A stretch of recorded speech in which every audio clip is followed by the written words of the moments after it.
Congratulations to Trostrud Mosaic Tile Co. for their NTCA 5-Star Project of the Year Commercial Grand Prize win for Headlands Technologies Relocation. Trostrud Mosaic Tile Co. had many challenges on this job. The first being to prep the floor, which had many height transitions, some exceeding 2 inches, all while ensuring ADA compliance. Much of the out-of-tolerance floor was remedied using a trowel-applied patch material with elevation points set through the corridor, connecting them with screeds, creating gradual ramps, and maintaining required height transitions. 24 by 24 porcelain tile was installed across the main lobby, reception, and corridor areas.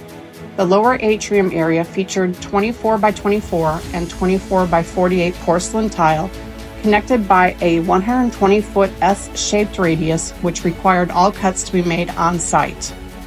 A freestanding radius staircase was a key feature that connected the upper and lower areas. Each stair tread and riser was fully tiled, requiring precise field adjustments.